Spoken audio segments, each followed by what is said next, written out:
da har vi beveget oss ut i båten. Vi skal se litt på hva vi må tenke på før vi installerer VHF-en. Hvis vi tar en titt på baksiden her, så er det en ganske ryddig layout. Hvis vi starter fra venstre her, så har vi den kabelen her. Det er hvis du skal montere VHF-en til et eldre NMEA 183-nettverk. Det er ikke aktuelt i mitt tilfelle. Neste her, det er strømkabelen. Ganske enkelt, pluss og minus. Kommer med sikring. Hvis vi går videre her, så har vi denne enden. Her skal VHF-antenna kobles til. Det er sånn med den her, at siden den i tillegg til å ha AIS-mottaker også har AIS-sender, så må du ha enten 2 antenner tilkoblet, eller en antenne med en splitter som takler å sende AIS-signaler. I mitt tilfelle har jeg ikke bestemt meg hvilken av løsningene jeg skal gå for enda, så det får vi komme tilbake til etter hvert. I alle fall, VHF-antenne inn her. Her har vi inngangen til AIS-antenna. Så har vi her, bak den kapselen her, så er koblingen til NMEA 2000-nettverket. Og så har du en ekstra tilkobling til håndsett her. Så ganske enkelt å få koblet opp dette her egentlig. Det jeg skal gjøre nå, det er at jeg skal bruke templaten som finnes i bruksanvisningen til å skjære opp et nytt hull her. Det hullet som er her nå, det var tilpasset til RS35, og det er for lite nå. Så jeg skal rett og slett skjære og slipe opp dette hullet, så det passer til RS40B, i henhold til den templaten som finnes i bruksanvisningen. Og så skal jeg selvfølgelig tette noen små hull som er her fra tidligere. Og så skal vi koble opp. Og etter det så skal vi ta en kjapp gjennomgang av oppsett på selve VHF-en. Det gjør vi på vannet, tenker jeg. Så heng med videre. Ja, da er vi tilbake i garasjen faktisk.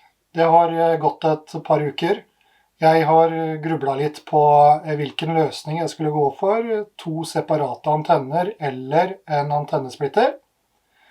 Valget falt til slutt på en antennesplitter fordi det var vanskelig å finne en god plassering for 2 separate antenner i båten min. Og installasjonen er langt enklere med en splitter enn med 2 antenner. Derfor så gikk jeg for en Simrad NSPL 500 VHF-antennesplitter. Den kom i posten i går, så jeg tenkte vi skulle bare ta en liten gjennomgang av denne boksen her, før jeg monterer dette her. Og vi tar resten av oppsettet på vannet som vi har snakket om tidligere. Så, hvis vi åpner boksen, så finner vi litt dokumenter og informasjon. Videre da, så har vi selve antennesplitteren her. Den ser sånn ut. Veldig enkel å montere. Du har antenneledning som skal inn her. Og så er det antenneledning ut og AIS ut fra den boksen her. Så du tar altså eksisterende antenneledning inn der, og så følger det med 2 kabler som skal ut og videre inn til VHF-en, som er henholdsvis VHF og AIS-signalene. Og så har du på denne siden selve strømkabelen. Det er det. Det er skikkelig plug and play. Og selvfølgelig, alt du trenger finnes videre i esken her. Her er antenneledningene jeg snakket om. Og så har vi strømkabelen her. Så Da går jeg ut i båten, monterer opp det her, og så ses vi på vannet. Ja, hei. Da er vi endelig på vannet. VHF-en, den er montert, som dere ser her. Det jeg har gjort nå er at jeg har koblet til antennesplitteren, og i tillegg så er jeg koblet VHF-en til NMEA-nettverket i båten min. På den måten så kan jeg se andre båter som sender AIS-signaler på plotteren her sånn.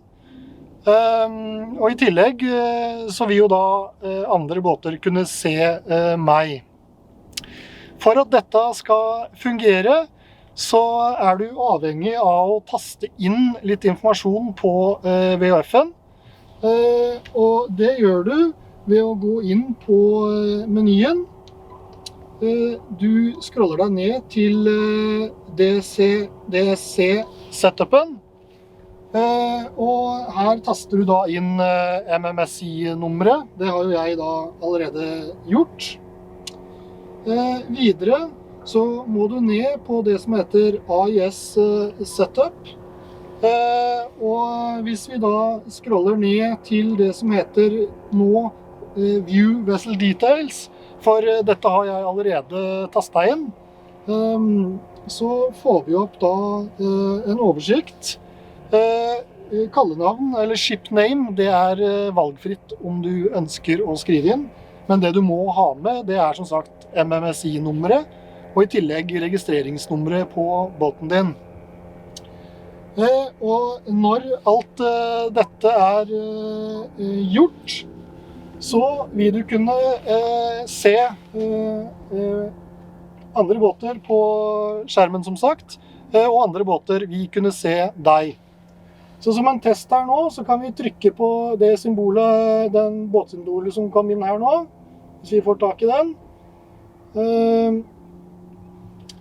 Det er et redningsfartøy. Og da vil du få opp informasjon om både hastighet og retning, og om båten er i gang eller om den står stille, og mye annet. Og på samme måte så vil andre båter kunne se meg.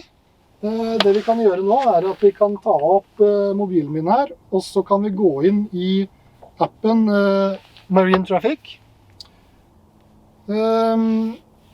Så vil vi da kunne se disse her andre båtene. Der har vi redningsfartøyet. Og hvis vi går bort her, så er det en båt som heter Ibiza 20 Sport. Hvis vi klikker inn på den, og videre, så vil vi få opp de samme type informasjon her, som viser at jeg faktisk ligger her nå og sender AIS-signal. Så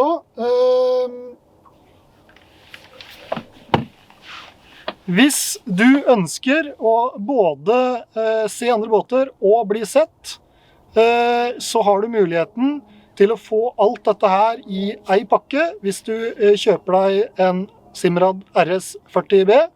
Så langt er jeg kjempefornøyd og kan trygt anbefale dette produktet her. Veldig enkelt, du slipper en egen AIS-sender, enkelt å koble opp, enkelt i bruk. Takk for meg.